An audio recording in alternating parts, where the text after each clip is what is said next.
Hello students, I am Dr. Shanmugapriya, Assistant Professor from the Department of Pediatric and Preventive Dentistry, Vinayaka Mission Shankaracharya Dental College and Hospital. Today's topic we are going to discuss is about anticipatory guidance in pediatric dentistry. In anticipatory guidance, we are going to see what is anticipatory guidance, significance of anticipatory guidance, components of anticipatory guidance, and the guidelines given by AAPD in anticipatory guidance. So what is anticipatory guidance? Anticipatory guidance is to anticipate what is about to happen, such as a disease or disorder, and to guide the parents and the child towards correction of the occurring disease or disorder. So the definition given is anticipatory guidance is defined as a proactive counseling of parents and patients about developmental changes that will occur in the interval between health supervision visits that includes information about daily caretaking specific to the upcoming interval. So what is the purpose of anticipatory guidance? AAPD intends that has given recommendations to help practitioners make clinical decisions concerning preventive oral health interventions, including the anticipatory guidance, preventive counseling for infants, children and adolescents. Anticipatory guidance is a process of providing practical, developmentally appropriate information for children's health to prepare parents for significant physical, emotional and psychological milestones.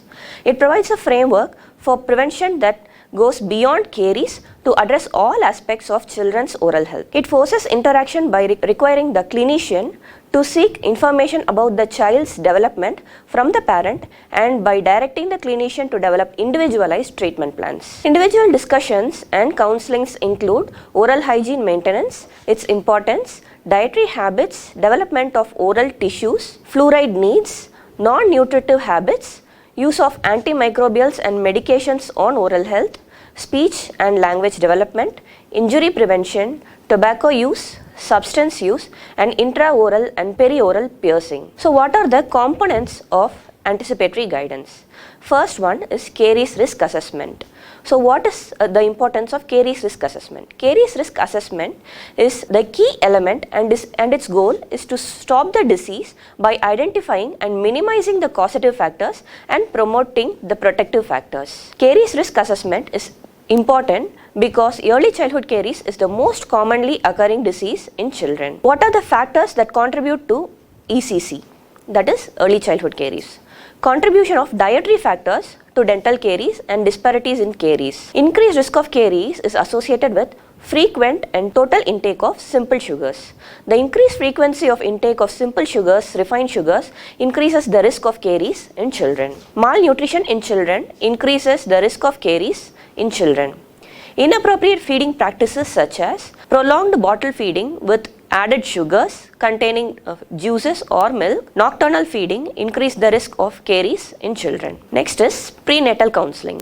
Maternal oral health and caries status adversely affects the infant oral health as vertical transmission of Streptococcus mutans has been well documented and the condition is aptly called as maternally derived Streptococcus mutans disease. Preterm infants and low birth weight infants experience higher level of caries incidence and enamel defects. Development of oral tissues. The eruption sequence and the eruption age of primary teeth, that is between 6 months to 3 years of age, should be discussed with the parents and the parents should be counseled about the diseases that occur during the eruption of primary teeth. Emphasis must be placed on importance of primary teeth for chewing, speaking, development of the maxilla mandible, and overall growth and self-esteem of the child. Oral hygiene practices such as proper brushing and flossing has to be inculcated at the earliest stage as possible to facilitate proper oral health maintenance. Management of perinatal and infant oral health. Oral health care for pregnant and lactating mother is called perinatal oral health care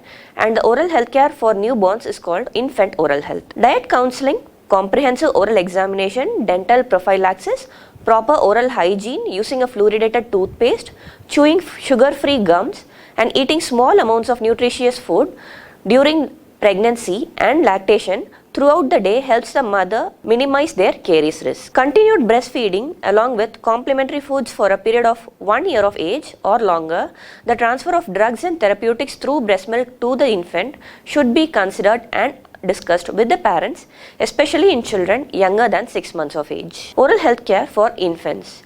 Parents should be encouraged to establish a dental home that include initial visit with medical and dental histories, performance of age-appropriate tooth and gum cleaning demonstrations, fluoride varnish if required, assessing the infant's risk of developing caries. This dental home establishment should be done within 12 months of age. Injury prevention should also be discussed during the counseling. Counseling should be given to parents regarding teething, discussion regarding atypical frenal attachment which can hinder in the breastfeeding. Counseling regarding non-nutritive habits should also be discussed with the parents. Next is general examination of the child. The child should be positioned properly so that it ensures proper examination of the child.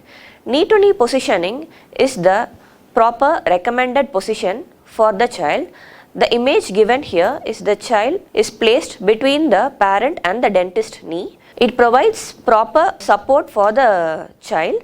It reduces the anxiety of the child. During the entire examination, the child is able to see the parent and the parent is also able to see the oral health findings of the child. It also enables the dentist or the clinician to stabilize the child during examination. This is the proper recommendation of examination of child who are between 6 months of age to 3 years and for 5 years of age for children with special healthcare needs. Components that involve comprehensive clinical examination. The important components are general health and growth assessment, extraoral soft tissue examination, temporomandibular joint examination, intraoral soft tissue examination, oral health and periodontal risk of the child, intraoral hard tissue examination, assessment of developing occlusion, radiographic assessment if needed, caries risk assessment, assessment of cooperative potential or cooperative behavior of the child. Next, we are coming to the guidelines for the anticipatory guidance. Guidelines has been categorized based on the age of the child. First is guidelines for 6 to 12 months of age. The first age group is categorized by the milestone. The milestone is eruption of first primary tooth. So, during this age group, what are all the factors we have to discuss with the parent? First is the oral development. In oral development, proper eruption of the teeth, reviewing of the teething information and the local discomfort for the child and irritability of the child during teething progression. Fluoride application. The fluoride status of the child should be assessed and discussed with the parents. In-office application or fluoride supplements should be advised if needed. Oral health and hygiene. Patient's oral hygiene should be reviewed and we should plan for next visit should be based on the current oral hygiene of the child. Habits. We should review the use of pacifiers for the child. The children usually in this age group has a thumb sucking habit and this presence of this habit should be discussed with the parent. Nutrition and diet. The proper weaning should be encouraged for the child and the appropriate time for weaning is 4 to 6 months. It is categorized into 3 stages. The first is stage 1 is 4 to 6 months. Foods must be sieved, pureed and finely minced. During stage 2, which is between 6 to 9 months, minced and mashed foods should have small soft lumps. During stage 3, which is between 9 to 12 months, baby should eat food similar to that of the parents or the rest of the family. The role of sugar in the risk of caries should be discussed with the parents and the parents should be advised not to add additional sugars to the food they give to the child. Injury prevention. The child starts to move at this stage, so there is possibility of traumatic injury which should also be discussed with the parents. General guidelines are complete oral examination, oral hygiene instructions and counseling to the parents. Child's systemic and topical fluoride status should be assessed. Proper assessment of feeding practices. Provide counseling for non-nutritive oral habits such as pacifiers and thumb sucking. Provide required treatment or appropriate referrals. Consult with the child's physician if needed. Determine the interval of the next visit. Next, coming to the guidelines for 12 to 24 months of age. The milestone that indicate the 12 to 24 months of age is completion of primary dentition, occlusal relationships, establishments and arch length is determined. Here also the first is oral development. We should discuss the importance of maintaining the space in the arch. This is the space maintainer which should be given if any tooth is missing. The proper maintenance of space ensure proper eruption of permanent teeth during the mixed dentition. So, importance of space maintaining should be discussed with the parents. Discussion about bruxism, that is nocturnal teeth grinding or diurnal teeth grinding, should also be discussed with the parents. Fluoride assessment. During every stage, fluoride assessment should also be done to the child, and proper fluoride application or fluoride prescription should be advised. We should also discuss about the fluoride toxicity to the parents, because children who use fluoridated toothpaste, there is a possibility of ingestion of the toothpaste. So, discussion about acute fluoride toxicity should be done with the parents. Next is oral hygiene and health. We should review about the oral healthcare procedures and compliance and plan the next visit of the child. Habits. We should review the non-nutritive sucking, thumb suckings and pacifiers. Possibility, in case of continuation of the non-nutritive habits or thumb sucking, there is a possibility of open bite in the anterior part of the maxilla and mandible or maxillary constrictions. So, anterior open bite and maxillary constrictions has to be assessed. Nutrition and diet. Carbohydrates and the role of carbohydrates in the risk of caries has to be discussed with the parents. Increase in frequency of carbohydrates increases the risk of caries in children. Injury prevention. Injury caused by electric cord safety, child proofing of the house, use of car seats, baby seats should also be discussed, and the plans or emergency treatment in case of trauma for the preschool and the young children should also be discussed. Guidelines. The procedures should be the same as that of the 6 months to 12 months of age. Assess the appropriate feeding practices and provide counseling as needed. Patient's fluoride status has to be reviewed. Next is guidelines for 2 to 6 years of age.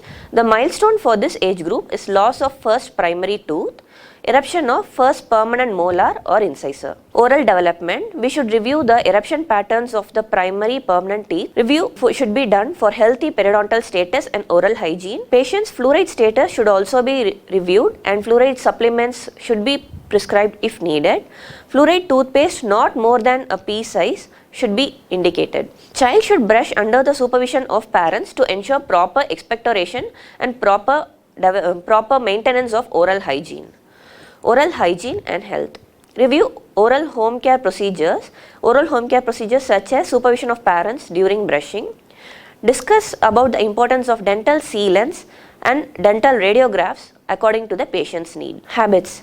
If the child is still thumb sucking, if the child is still continuing thumb sucking, we should help the parents, counsel the parents on how to discontinue the habit of thumb sucking or any other non-nutritive sucking habits. Nutrition and diet.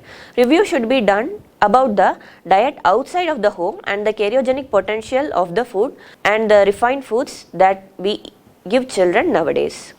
We should discourage the use of food as behavioral tool. Food, chocolates is not advised to ensure the proper behavior of the children. Injury prevention. Encouraging the use of helmets, mouth guards and car seats should be advised to the parents to prevent injuries. Parents should be advised about the emergency management or the emergency first aid in case the trauma occurs in children. Review about the difference between the primary and permanent teeth should be given to the parents during examination. Guidelines. The same procedures as the age group of 12 to 24 months should be repeated here. Scaling and cleaning of the teeth should be done if needed. Pit and fissure sealants for primary and permanent teeth, especially primary molars, permanent molars, premolars, anterior teeth should be given if needed. For children with higher caries risk, to give assessment, treatment or referral of developing malocclusion to appropriate dentist, assess the speech and language development and provide appropriate referral if needed. Next is guidelines for 6 to 12 years of age. The milestone that indicate this age group is eruption of first permanent molar oral development. So, during this age group, the importance of first permanent molar should be discussed with the parents, as permanent molar is the cornerstone of the arch. The discussion about various preventive measures to be taken at this stage to prevent the progression of caries or malocclusion. Review about the child's nutrition intake which is inside or outside the home and its caries potential should be given to the parents. Fluorides, application of topical fluorides or prescription of systemic fluorides should be given if needed. Regular use of toothpaste is recommended, especially fluoridated toothpaste. Oral hygiene practices should be discussed. Parents should continue to monitor the brushing and flossing frequency and the mode of brushing and the adequacy of oral hygiene. Application of pit and fissure sealant is recommended. Habits. Parents should be educated about the oral habits, deleterious habits such as mouth breathing, thumb sucking and tongue thrusting which may develop at this stage during mixed dentition period. Educating the parents about the transitional stages and the autocorrecting anomalies that occur during these stages is important to prevent malocclusion in primary and permanent dentition. Guidelines is same as the previous age group, that is scaling, proper examination, scaling is indicated if needed. Fluoride and caries risk assessment should also be indicated if needed. Parents should also be given counseling against substance abuse which is common during this age group and the adolescent age group. Guidelines for adolescents. During this age group, prevention of periodontal disease should be advised. At this age group, the main process utilized are rejection of many parental values. Children become or try to become independent at this age group, so the parental values are neglected. Parents should be educated that they should treat their child very diplomatically.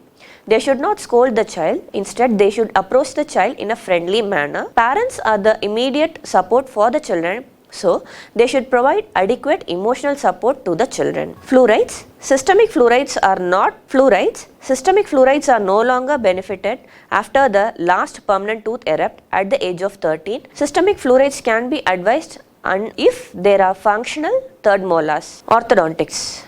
This is the age group of malocclusion. In this age group, malocclusion is very common, so many patients undergo orthodontic treatment at this stage. High risk for both gingivitis and gingival hyperplasia for both dental caries and gingival diseases. Topical fluoride application and through removal of plaque from gingival areas.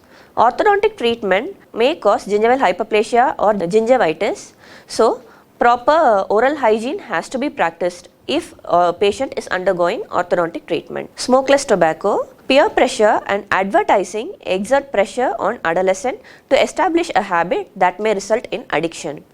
Parents should be instructed and counseled not to rag or punish the child as it may further worsen the habit. Discussion should be done regarding the health risk of these adverse habits such as smoking. Instruction to parents should be given to avoid smoking in front of the children. So to conclude, the application of anticipatory guidance to preventive education is an organized way to all periodontists, and it will bring attention to the parents and will be more successful in preventive dentistry. These are my references. Thank you for watching.